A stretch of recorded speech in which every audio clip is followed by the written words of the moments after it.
신구약 66권 그 성경 중에서 가장 심오하면서 가장 어려운 책이 뭐냐라고 묻는다면 대부분의 성경학자들은 아마도 로마서의 말씀을 꼽을 것입니다. 그런데 로마서의 말씀 중에서도 가장 이해하기가 어렵고 가장 또한 우리가 해석하기에 힘이 드는 그 말씀이 있다고 한다면 바로 오늘 우리가 함께 읽은 본문 7장의 말씀일 것입니다. 그래서 신학자 다드도 이 본문을, 이 로마서 7장의 말씀을 주석하면서 이렇게 고백합니다. 이 본문에서 내가 할 수 있는 유일한 주석은, 이 본문에서 내가 할 수 있는 유일한 해석은 인간이 풀기에 너무 어렵다라는 고백, 이 고백밖에는 내가 할 수 없습니다라고 그는 이야기했습니다. 그러나 한번 생각해 보십시오. 사도 바울이 로마서를 쓴 목적이 무엇일까요? 왜 사도 바울은 로마에 있는 그리스도인들을 향해서 이 로마서의 말씀을, 이 로마서의 편지를 쓰고 있을까요? 이 로마서의 말씀을 통하여 누구나 쉽게 읽을 수 있고 누구나 쉽게 복음을 영접할 수 있게 하기 위해서 이 로마서의 편지를 쓴 것일 것입니다. 그런데 왜 우리는 로마서의 말씀을 이해하기가 어렵다만 하고 이 말씀을 우리가 제대로 해석하기가 너무나 힘이 들고 이 말씀 속에 담겨져 있는 그 의미가 무엇인지 우리는 정말 알 수가 없습니다라고 말하면서 이 말씀을, 이 로마서를 힘들게만, 어렵게만 생각하게 될까요? 누구나 쉽게 읽을 수 있고 누구나 쉽게 이해할 수 있도록 만든 복음, 이 로마서의 말씀을 우리는 무엇 때문에 그렇게 어렵게 느껴지는 걸까요? 그것은 성경이 무엇으로 기록되어져 있습니까? 언어로, 글씨로, 글자로, 문자로 기록되어져 있어요. 그런데 그 언어 속에는 무엇이 담겨져 있느냐? 그 언어 안에는 그런 어떤 그 문화와 그 시대적인 어떤 상황과 역사가 그 언어에 담겨져 있기 때문에 그렇습니다. 우리가 같은 한글로 되어 있는 글자라 할지라도, 문자라 할지라도 조선시대의 글을 어떻습니까? 잘 이해하기가 힘이 듭니다. 이 말이 우리가 읽을 수는 있는데 무엇을 의미하는지 그것들을 제대로 우리가 알 수 없다라는 거예요. 또한 같은 말을 쓰고 있고 같은 민족이지만 북한 사람들이 하는 말과 그런 글들의 내용들을 우리가 제대로 이해할 수 있습니까? 없습니다. 왜 이해하지 못합니까? 오랜 시간 동안 떨어져 있으면서 다른 문화 속에서, 다른 환경 속에서 살아왔기 때문에 그들의 언어도 조금씩 바뀌어졌기 때문에 그렇다라는 것입니다. 하물며 2000년 전 기록된, 그것도 언어도 다르고 문화도 다른 상황 속에서 기록된 그 말씀을, 그리고 그것을 번역하여서 우리가 읽고 있는 이 로마서의 말씀을 이해하기란 여간 힘든 일이 아닐 수 없다라는 것입니다. 그러면 어떻게 해야 할까요? 어렵다고 포기하고 그저 믿음만을 강조하면서 그렇게 신앙생활을 해야 할까요? 성경? 그거 2000년 전 쓰여진 말씀이기 때문에 우리가 이해하기는 어려워. 그냥 믿으면 돼. 예수 그리스도의 십자가만을 믿고 살아가면 돼. 그렇게 이야기하면서, 그렇게 치부하면서 우리가 신앙생활을 해야 할까요? 절대로 그럴 수 없습니다. 왜냐하면 우리에겐 성령님이 계시기 때문입니다. 에베소서 1장 17절의 말씀을 통해서 이야기했던 것처럼 우리 주 예수 그리스도의 하나님, 영광의 아버지께서 지혜와 계시의 영을 너희에게 주사 하나님을 알게 하시기 때문이라는 거예요. 아멘이십니까? 우리에게 주님이 무엇을 알게 주셨습니까? 성령님. 그 성령은 어떤 영이십니까? 지혜와 계시의 영. 그렇기 때문에 우리가 성령님을 의지하여서 우리가 말씀을 묵상하고 예배 자리로 나아간다면 성령님께서 우리에게 지혜와 계시의 영으로 임하셔서 우리가 어렵게만 느끼는 말씀이, 우리가 힘겹게만 여겨지는 이 말씀이 쉽게 깨달아진다라는 거예요. 그래서 성령님을 의지하여 우리가 이 말씀을 읽을 때 초등학생이라 할지라도, 정말 아무것도 알지 못하는 무지한 사람이라 할지라도 이 하나님의 말씀을 깨달을 수 있게 되는 것입니다. 사도 바울이 로마서의 말씀을 통해 기록하고 있는 그 모든 말씀의 신비가 너무나도 쉽고 너무나도 명확하게 깨어질 수 있다라는 거예요. 그러나 반대로 우리가 성령님을 의지하지 아니하고 우리 인간적 지혜와 지식으로 이 말씀을 읽으려고 한다면 아무리 박사학위를 가진 사람이라 할지라도, 아무리 지성이 충만한 사람이라 할지라도 이 말씀은 도저히 깨달을 수 없다라는 것입니다. 하나님께서 우리에게 성령님을 주셨습니다. 할렐루야. 그 사실을 믿으십니까? 그 성령님을 의지하여서 우리가 말씀을 묵상하고 우리가 예배 자리로 나아간다면 그 성령님을 통하여 이 말씀이 우리에게 풀어질 줄 믿습니다. 이 말씀이 우리의 가운데 깨달아지게 되어서 그 말씀으로 말미암아 온전한 신앙생활을 하게 될 줄로 믿습니다. 그 믿음을 가지고 성령님을 의지하여서 이 예배 자리로 나아갈 수 있는 저와 여러분 되기를 주님의 이름으로 축복합니다. 우리는 지난 시간 로마서 6장의 말씀을 통하여 무엇을 배웠습니까? 예수 그리스도와의 연합의 비밀에 대해서 배웠습니다.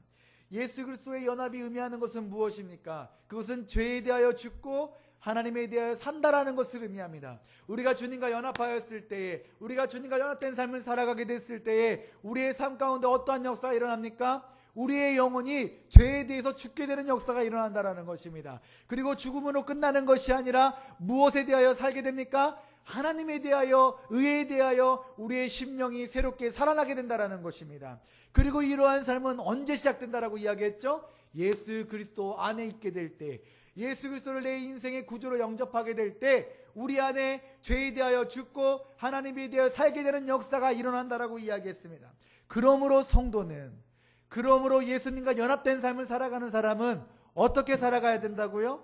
하나님께 드림이 되는 인생, 하나님이 기뻐하시는 거룩의 열매를 맺는 인생, 그러한 삶을 살아가야 된다라고 지난 시간 이야기했습니다.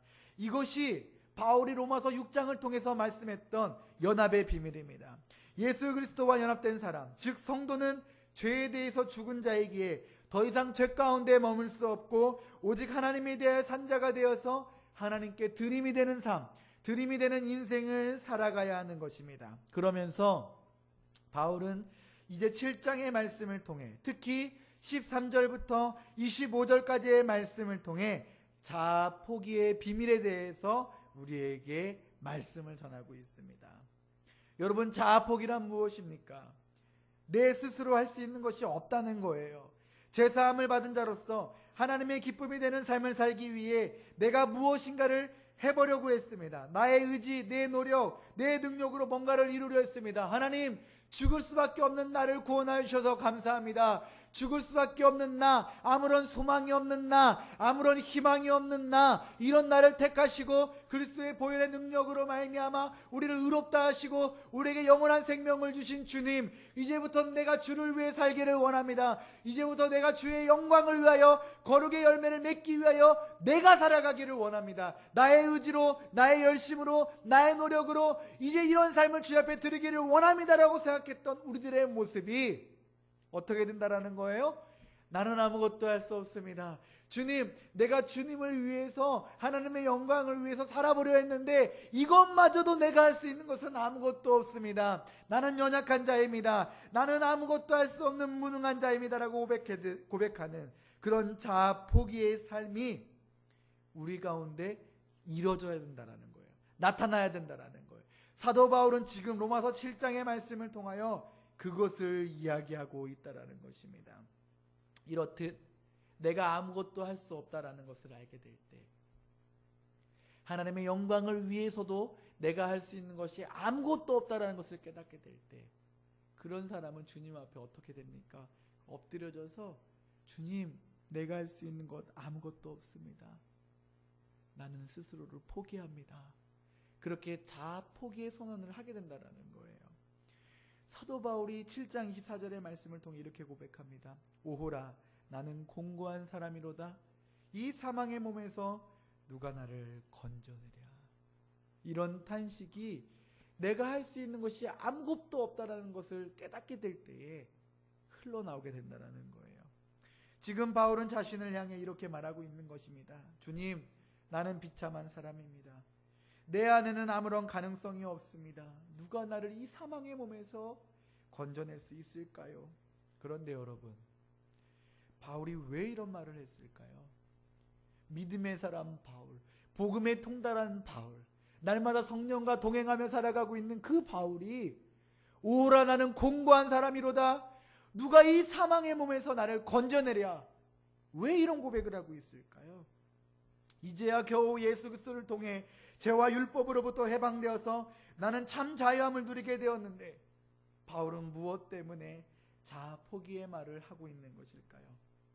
사랑하는 성도 여러분, 바울이 말한 의도를 우리는 분명하게 발견할 수 있어야만 합니다. 우리는 바울의 의도, 왜 바울이 이와 같은 말을 하였는지 그 의도에 대해서 알 수 있어야 된다는 거예요. 바울이 이렇게 말하고 있는 것은 구원받은 성도들의 삶에 있어서 어두운 면모를 드러내기 위해서 이런 이야기를 하고 있는 게 아니라는 것입니다. 스스로에 대해서 포기가 크면 클수록 자신을 향한 눈을 돌려서 예수님을 바라볼 수 있게 되고, 또한 자아 포기의 삶을 통하여 누구의 은혜, 누구의 승리가 더욱더 드러나게 됩니까? 하나님의 은혜, 하나님의 승리가 더욱더 드러나게 되기 때문에 사도 바울은 지금 자아 포기의 선언을 하고 있다는 것입니다. 예수 믿어도 내 삶은 고통과 고난만 따를 뿐이야 라고 이야기하고 있는 것이 아니라, 내가 예수를 믿고 성화의 삶을 살아가는 그 삶마저도 내가 할 수 있는 것은 아무것도 없다라는 그 고백을 통하여 누가 드러나는 거예요? 하나님이 드러나는 거예요. 하나님의 은혜, 이것마저도 하나님밖에 할 수 없구나. 그렇기 때문에 우리는 누굴 더 의지하게 됩니까? 하나님을 의지하게 되는 거예요. 누굴 더 바라보게 됩니까? 하나님을 바라보게 되는 거예요. 그러면 누구를 더 영광을 나타나게 됩니까? 하나님의 영광, 하나님의 승리를 나타내게 되는 것입니다. 이러한 고백들을, 이러한 은혜들을 나타내기 위해서 사도 바울은 7장 24절의 말씀을 통해 오호라 나는 곤고한 사람이로다, 이 고백을 하고 있다는 것입니다. 결국 바울이 말하고 있는 오호라의 고백은 은혜의 말이라는 거예요. 은혜의 고백이었다라는 것입니다. 그 근거가 무엇입니까? 어떻게 알 수 있습니까? 25절의 말씀을 통해 우리는 알 수 있습니다. 우리 주 예수 그리스도로 말미암아 하나님께 감사하리로다. 그런즉 내 자신이 마음으로는 하나님의 법을, 육신으로는 죄의 법을 섬기노라. 비록 내 안에 이런 연약함이 있지만 결국 예수 그리스도로 말미암아 나는 승리할 것이란 사실을 바울이 알았다라는 거예요. 그리고 예수 그리스도로 인한 승리를 더욱 부각시키기 위해서 아무것도 할 수 없는 자신의 연약함을 스스로 고백하고 있는 것입니다. 바로 이것이 오늘 이 자리에서 저와 여러분이 반드시 깨닫고 돌아가야 할, 반드시 누리고 돌아가야 할 은혜라는 것입니다. 우리 모두는 바울처럼 오호라의 은혜를 경험할 수 있어야 돼요. 바울처럼 나는 공고한 사람, 내가 할 수 있는 것은 아무것도 없는 연약한 사람이란 사실을 깨달아서 주님께 나아가 무엇을 고백합니까? 자아 포기를 고백하는 거예요. 이것이 은혜이고, 이러한 삶을 살아가게 될 때, 이러한 고백을 하게 될 때 우리는 승리의 삶을 살아갈 수 있게 되는 것입니다.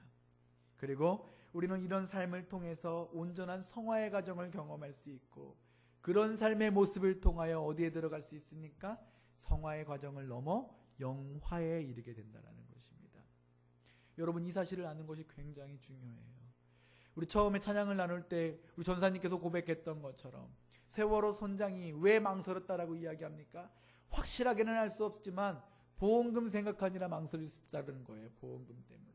회사에 어떤 것이 더 덜 피해가 갈지를 생각하고 망설였다라는 것입니다. 무엇이 중요한지, 무엇이 시급한지도 온전히 거기에 대해서 분별하지도 못하고 오직 돈만을 생각하고 회사만을 생각했다라는 거예요. 이게 인간입니다. 인간이 할 수 있는 것은 아무것도 없어요. 그런 선장이 기껏해야 한다는 이야기가 무엇입니까? 그대로 가만히 있어라. 그대로 가만히 있으면 너희들을 구해줄 것이다. 오히려 움직이면 더 위험하다.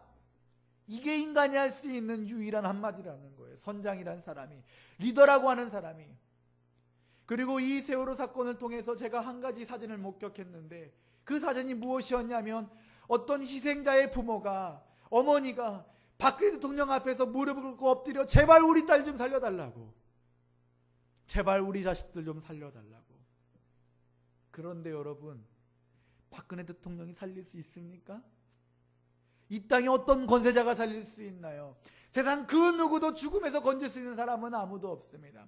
마찬가지로 우리가 이 땅에서 할 수 있는 것 아무것도 없다라는 거예요. 그 사실을 빨리 알게 될 때 우리는 어떻게 합니까? 나에 대해서 포기하게 되는 거예요. 그리고 누구를 찾죠? 하나님을 찾는 겁니다. 하나님 앞에 나아가 기도하게 되고 하나님을 의지하며 나아가게 되는 거예요.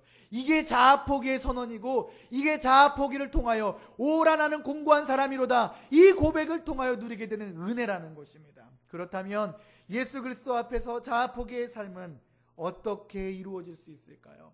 우리는 어떠한 삶을 통하여, 어떠한 과정을 통하여 진정으로 주님 앞에 나는 아무것도 할 수 없습니다, 이 고백을 드릴 수 있을까요?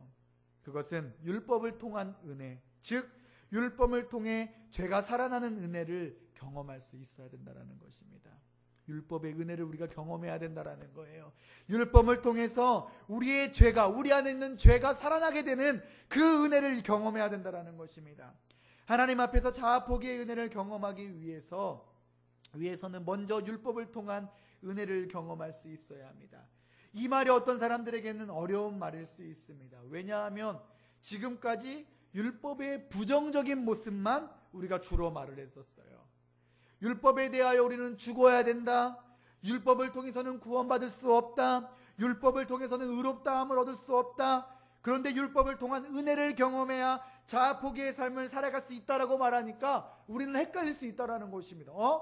율법은 부정적인 거라고 이야기했는데 율법을 통해서는 아무런 구원도 얻을 수 없다라고 이야기했고 율법을 통해서는 그 누구도 의롭다함을 얻을 수 없다라고 말했는데 왜 갑자기 율법의 은혜를 경험해야 된다라고 이야기하지? 율법을 통해서만이 죄가 살아나는 은혜를 경험해야 된다고 이야기하지? 이게 도대체 무슨 말이야? 그렇게 생각하면서 헷갈려할 수 있다라는 것입니다. 그러나 여러분, 분명한 사실은 율법은 선한 것입니다. 그리고 율법은 거룩한 거예요. 율법을 통한 구원이 불가능한 것이지 율법의 목적과 율법의 존재 자체가 부정하고 거룩하지 않은 것이 아니라는 것입니다. 그래서 바울은 분명히 고백합니다. 7절의 말씀입니다. 그런즉 우리가 무슨 말하리요? 율법이 죄냐? 그럴 수 없느니라. 율법이 죄가 아니라는 거예요. 6장의 말씀까지 율법에 대해서 죽어야 된다, 죄에 대해서 죽어야 된다라고 이야기하니까 사람들이 그렇게 이야기합니다. 그럼 율법이 죄입니까? 율법은 부정한 것입니까? 율법은 거룩하지 않은 것입니까? 바울이 뭐라고 이야기합니까? 그럴 수 없다라고 이야기합니다. 그리고 12절의 말씀을 통해 이렇게 이야기하죠. 이루어보건대 율법은 거룩하고 계명도 거룩하고 의로우며 선하도다. 사도 바울이 율법은 거룩하고 의롭고 선하다라고 말하고 있는 거예요. 예수님도 이렇게 말씀하셨습니다. 마태복음 5장 17절 말씀을 통해 내가 율법이나 선지자를 폐하러 온 것이 아니요 오직 율법을 완전하게 하려 함이라. 내가 율법이나 선지자의 말을 폐하러 온 줄로 생각하지 말라. 폐하러 온 것이 아니요 완전하게 하려 함이라.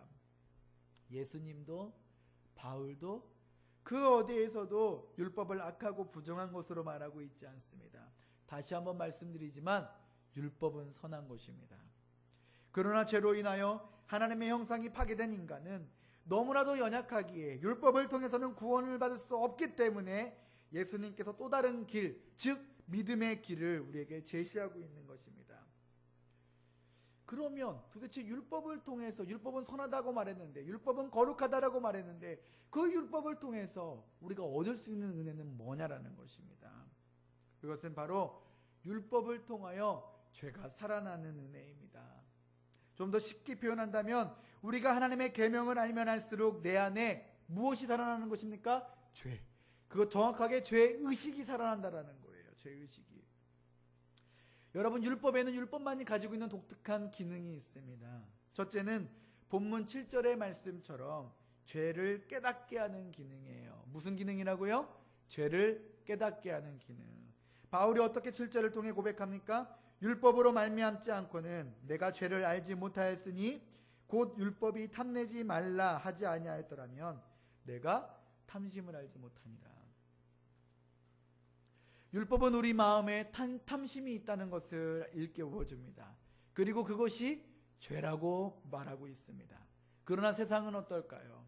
세상은 죄에 대해서 정의할 때 도둑질이나 강도와 살인과 같은 어떤 행위에 대해서만 죄라고 인정합니다.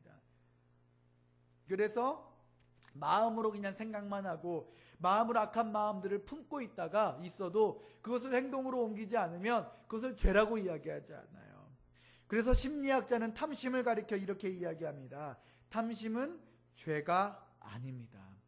그러면 탐심에 대해서 뭐라고 정의하는지 아십니까? 인간에게 있는 자연스러운 욕구라고. 심리학자들은 그 탐심에 대해서 뭐라고 이야기하냐? 인간에게 있는 자연스러운 욕구라고 이야기하는 거예요. 그래서 그것을 정당화시킵니다. 탐심은 죄가 아니다라고 얘기하는 거예요. 인간의 자연스러운 욕구라고 이야기하고 있는 것입니다. 이처럼 세상 학문과 세상의 법칙은 죄에 대해서 죄라고 말하고 있지 않아요. 그러나 그러니 탐심이 죄라는 것을 어떻게 세상을 통하여 알 수 있겠냐라는 것입니다. 그런데 율법을 깨달으면, 하나님의 말씀이 우리의 심령 가운데 들어오게 되면 이 탐심이 죄라는 것을 알게 됩니다.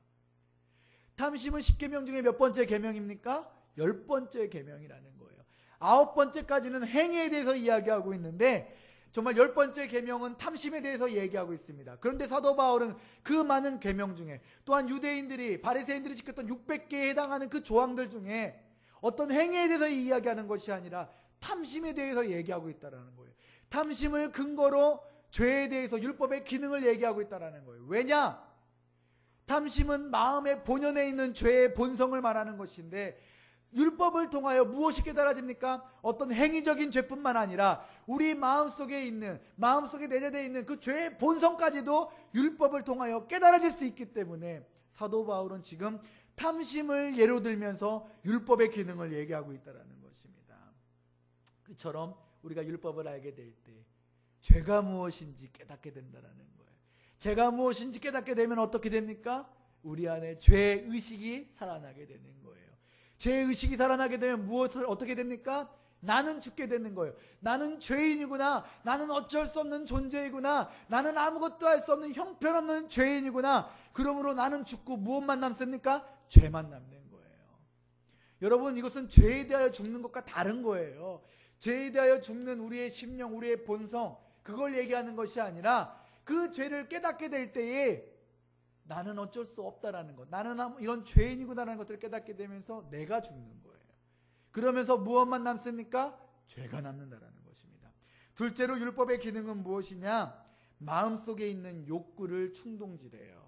이 율법이 무슨 역할을 하냐면 우리 마음속에 있는 욕구들을 충동질한다라는 것입니다. 다 함께 8절 읽기를 원합니다.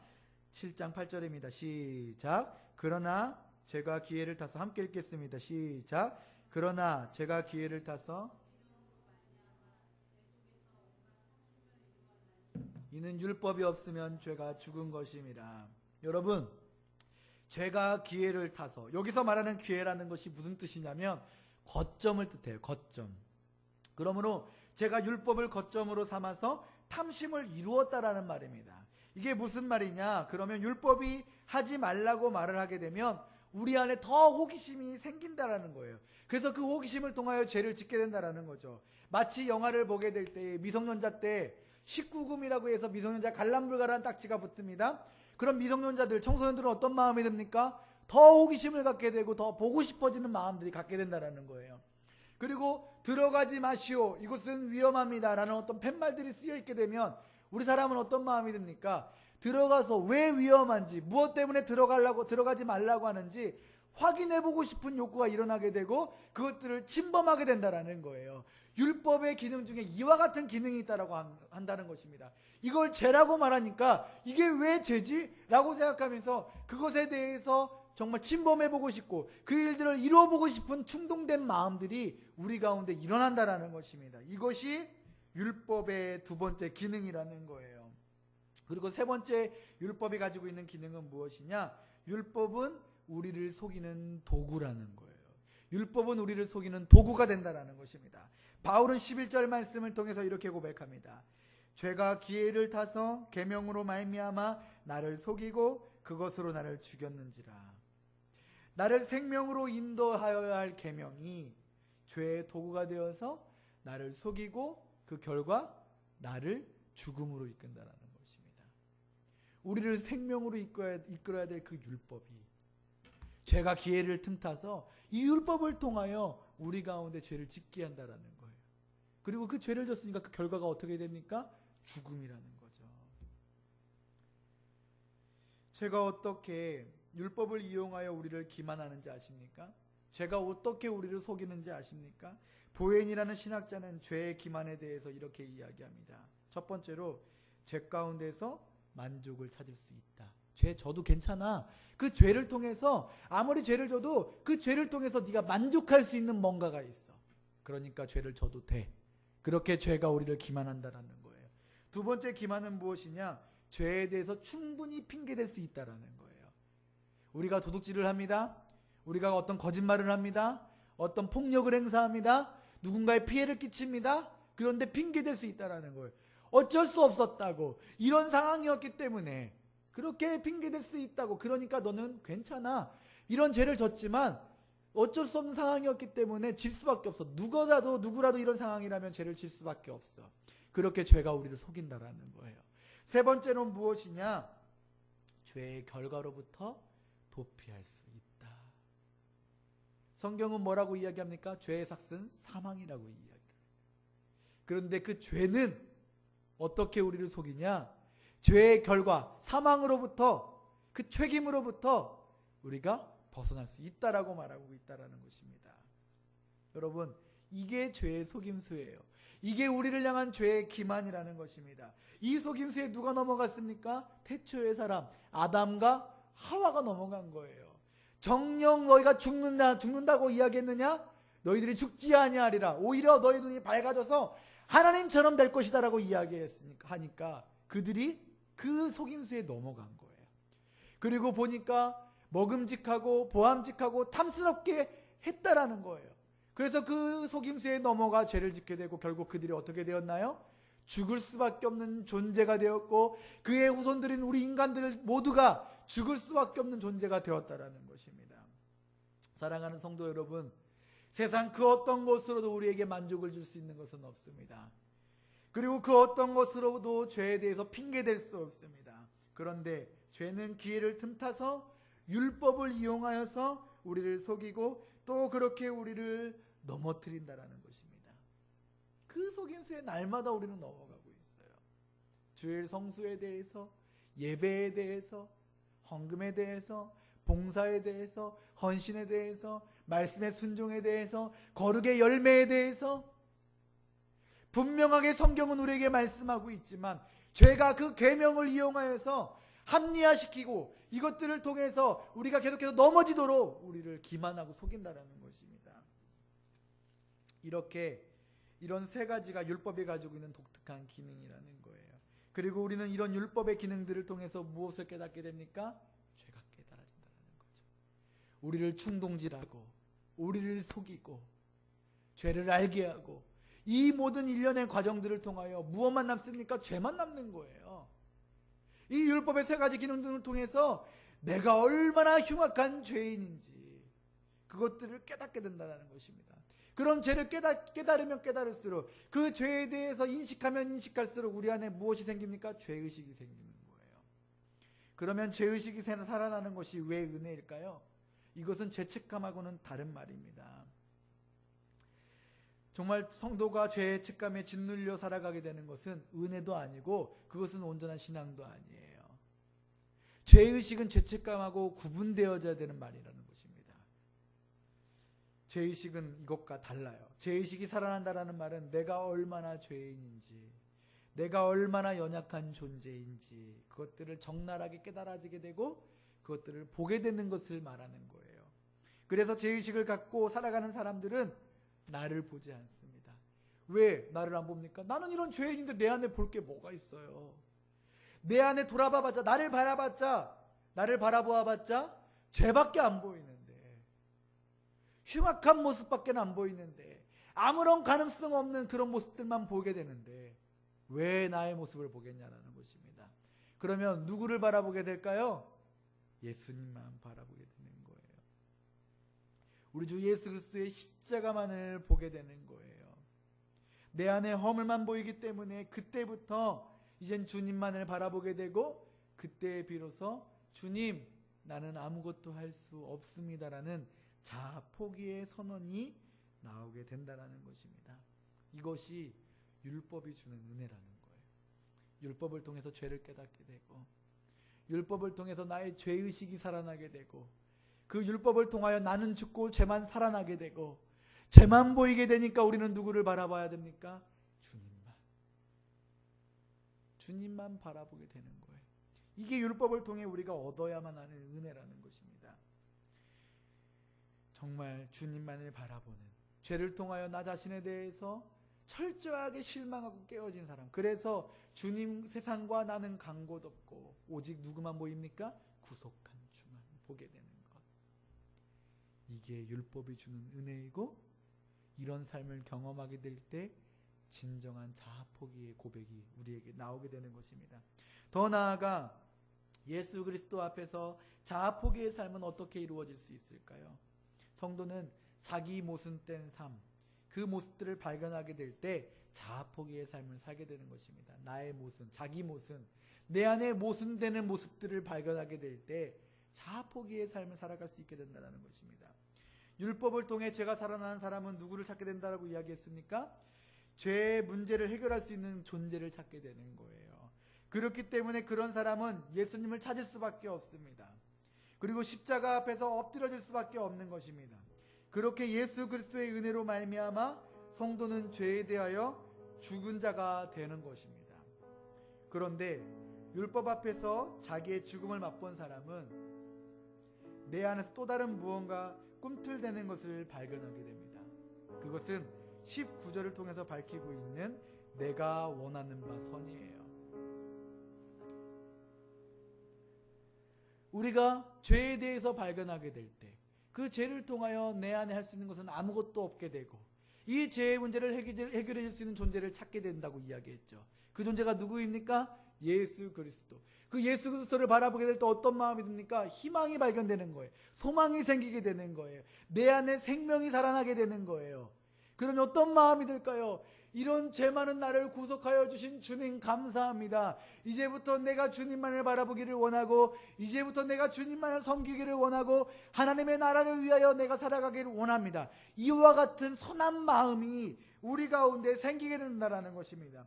그래서 사도 바울은 19절의 말씀을 통해 내 안에 무엇이 있다라고 이야기합니까? 내가 원하는 바 선이 있다라고 이야기합니다. 그런데 웬일입니까? 여전히 내 안에 죄의 본성이 남아 있습니다. 여전히 죄를 짓고 있습니다. 내 안에 선을 행하고자 하는 마음이 생겼고 그런 삶을 살고 싶다는 그런 마음은 너무나 간절한데 나의 삶은 달라지지가 않는 거예요. 내 안에 선을 행하는 마음들이 있는데 하나님의 영광을 위해서 살아가고자 하는 열심들은 내 안에 분명히 있는데 나의 현실은 이전의 모습과 똑같은 모습으로 여전히 죄의 본성이 남아 있어서 하나님과 상관없는 나의 욕구대로 살아가려고 하는 모습들이 있다라는 것입니다. 나의 삶은 달라지지 않았습니다. 이전과 차이점이라고는 죄책감을 가지고 죄를 짓는 모습밖에 없다라는 거예요. 스스로에 대해서 예수 그리스도를 통해서 완전히 변화되었다고 생각했는데 전혀 그렇지 않은 나를 보게 되는 것입니다. 우리 그렇잖아요. 내가 예수 믿는다고 했고 난 변화되었다라고 많은 사람들 앞에 고백하는데 정작 어떤 내가 손해보는 자리가 생기게 되면 어떤 마음에 선한 일이 생기게 되면 어떠한 욕구가 일어나게 되면 어떻습니까? 이전과 똑같은 연약한 모습들을 우리가 보이게 된다는 것입니다. 그렇기 때문에 내 안에 갈등이 생기는 거예요. 내가 원하는 것은 선인데 내가 원하는 것은 하나님의 나라를 위한 삶인데 나의 실상은 그러지 못하기에 내 안에서 싸움이 있는 거예요. 내 안에 계속해서 갈등이 있는 거예요. 사도 바울은 바로 이 점을 본문을 통해서 지적하고 있는 것입니다. 이것은 어떤 특정한 사람들에게만 나타나는 모습이 아니라 바울 자신에게도 나타나는 모습이라는 점에서 우리에게 놀라움을 줍니다. 그렇다면 바울이 말하고 있는 모습은 무엇일까요? 첫째는 자기가 원하는 대로 행하지 못하는 모순이라는 거예요. 내가 원하는 모습이 있습니다. 내가 살기 원하는 모습이 있어요. 그런데 나의 실상은 그렇지 않다라는 것입니다. 본문 15절 말씀을 보겠습니다. 내가 행하는 것을 내가 알지 못하노니 곧 내가 원하는 것을 행하지 아니하고 도리어 미워하는 것을 행하는도다. 내가 원하는 삶이 있는데 마땅히 성도로서 하나님의 영광이 되는 하나님의 기쁨이 되는 열매를 맺는 삶을 살고 싶은데 그렇게 살 수 없다라는 거예요. 이것은 바울에게도 마찬가지라는 것입니다. 그래서 18절과 19절을 통해 또 바울은 이렇게 고백합니다. 내 속 곧 내 육신에 선한 것이 거하지 아니하는 줄을 아노니 원함은 내게 있으나 선을 행하는 것은 없노라. 내가 원하는 바 선을 행하지 아니하고 도리어 원하지 아니하는 바 악을 행하는도다. 그리고 둘째로 내 안에 어떠한 모습이 있습니까? 새 사람과 옛 사람이 공존하는 모습이에요. 한 지붕 아래 두 자아가 있다라는 것입니다. 내 안에. 17절 말씀을 볼까요? 이제는 그것을 행하는 자가 내가 아니요 내 속에 거하는 죄니라. 내 속에 두 자아가 있다는 것입니다. 예수 그리스도를 통하여 하나님의 법을 따르고 그것을 기뻐하는 세 사람과 여전히 우리의 몸 안에 거하면서 우리로 하여금 사망의 법을 따르도록 종용하고 있는 죄된 옛 자아가 있다라는 것을 사도 바울이 얘기하고 있다는 것입니다. 이렇게 서로 다른 성향의 자아가 함께 공존하고 있으니 어떻게 되겠습니까?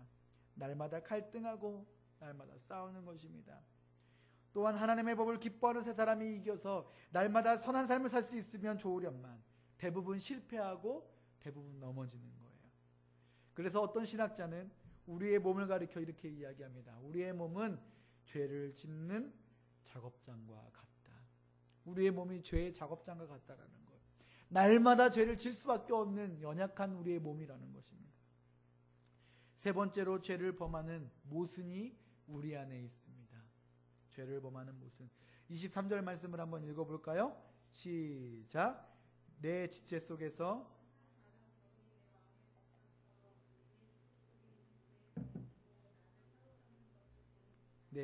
결국 우리의 연약함으로 내 안에 하나님을 향한 선한 삶을 살고 싶어하는 마음은 있지만 여전히 죄로 인해 굴복당하고 결국 죄를 짓게 된다는 것입니다. 죄를 질 수밖에 없는 나의 모습들, 내가 변화되었음에도 죄에 대하여 죽었음에도 여전히 죄를 질 수밖에 없는 나의 모습들이 있다라는 것입니다. 이것이 바울이 말하고 있는 모순된 성도의 삶이라는 것이고 바울 스스로에게도 발견되는 심각한 죄성이라는 것입니다. 여러분 로마서 17장 이 말씀이 왜 어려운 말씀이라고 이해하는 줄 아십니까?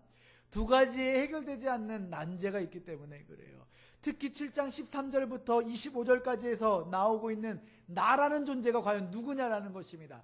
바울을 말하는 것인지 아니면 어떤 삼자를 말하는 것인지, 그리고 바울이 말하고 있는 오호라 나는 공고한 사람이로다, 이 죄악 가운데 넘어지고 있는 나는 과연 언제의 바울이었냐라는 거예요.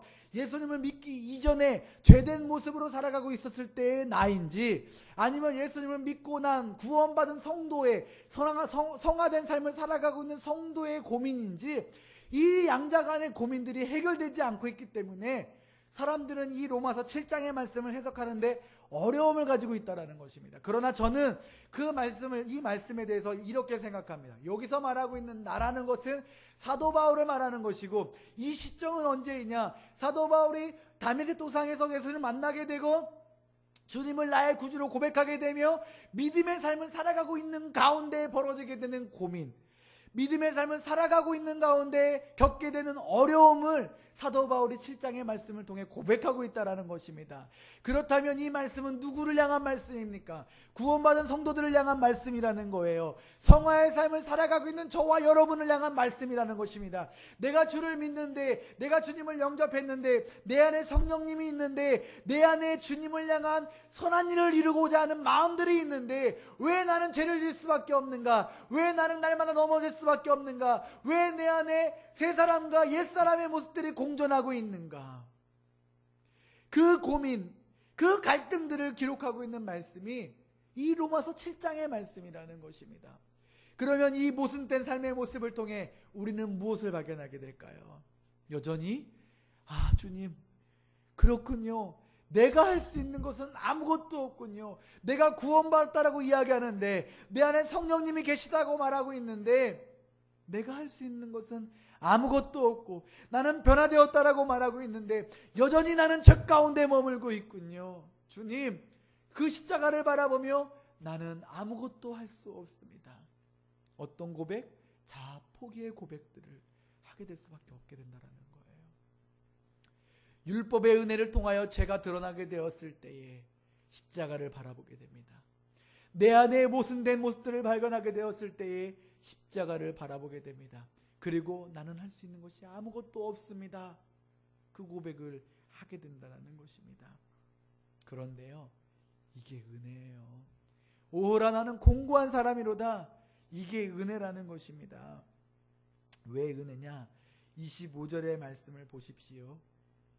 정말 그렇게 절망적인 울부짖음 뒤에 바울은 180도 바뀐 감사의 고백을 하고 있습니다. 만약 오호라 나는 공고한 사람이로다, 바울이 그렇게 절규했던 그 고백이 단지 슬픔의 고백이고 비참한 고백이었다라고 한다면 25절의 말씀이 바로 이어질 수가 없었을 거예요. 그러나 바울은 이 고백을 하고 있는 것은 비록 나의 모습은 이런 존재이지만, 비록 나의 상태는 이런 비참한 상태이지만, 그래도 나는 감사합니다. 그래도 나는 주 예수 그리스도로 말미암아 하나님께 감사합니다 라는 고백을 하게 된다라는 거예요.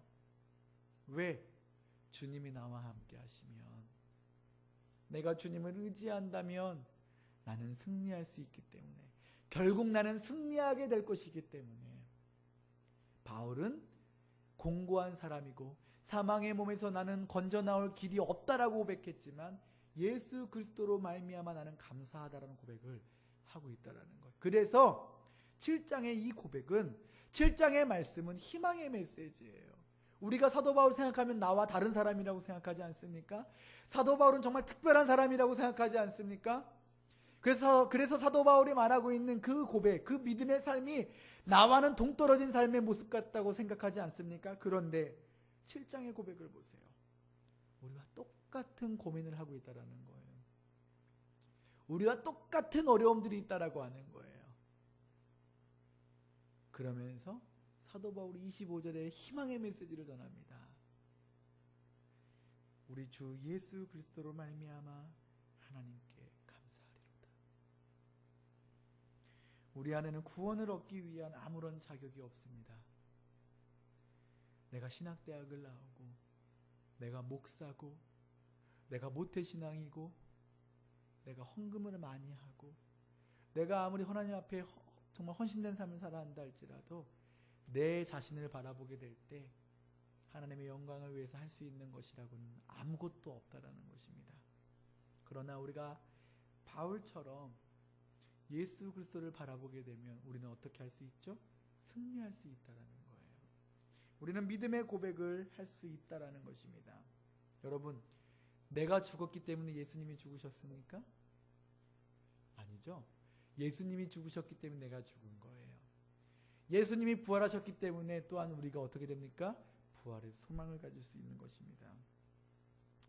이처럼 우리가 예수님을 바라보게 될 때 비록 나의 현실은 공고한 현실이라 할지라도 우리는 승리의 삶, 은혜의 삶을 살아갈 수 있게 되는 것입니다. 오늘날 한국교회 안에 사라진 것이 무엇인 줄 아십니까? 바로 자아포기의 신앙입니다. 왜냐하면 율법을 통해 자신의 죄가 깨달아지기 때문인데, 그리고 죄를 모르니 내가 죽지 못하는 것입니다. 그리고 내가 모순된 삶을 살아가고 있는지조차도 깨닫지 못하기 때문에 한국교회 성도들은 자아포기의 삶을 살아가고 있지 못하다라는 거예요. 70년대만 하더라도, 아니 80년대만 하더라도 한국교회 안에 정말 예배만 드리면 많은 사람들이 어떻게 합니까? 울부짖어요. 뜨거운 눈물을 흘립니다. 왜? 내 안에 죄를 보게 되니까. 내 안에 죄의식이 살아나게 되니까. 그런데 그것들을 깨닫지 못하니, 그것들을 느끼지 못하니 어떻게 되는 것입니까? 하나님 앞에 눈물이 없는 거예요. 죄에 대한 참회의 눈물이 없는 거예요. 그러니 오늘날 한국교회 안에 무엇만 강조합니까? 힐링만 강조합니다. 교회 안에서 위로만 받으려고 합니다. 그것보다 먼저 나의 죄가 무엇인지 깨닫고 하나님 앞에 나를 포기할 수 있는 그 고백이 나올 수 있어야 되는데 그러한 삶이 없다라는 것입니다. 우리는 그러지 않았으면 좋겠어요. 우리는 율법의 은혜를 경험하고 자기 모습을 발견하여서 바울처럼 오호라 나는 공고한 사람이로다 이렇게 고백할 수 있는 저와 여러분 되기를 주님의 이름으로 축복합니다. 다 함께 찬양하겠습니다.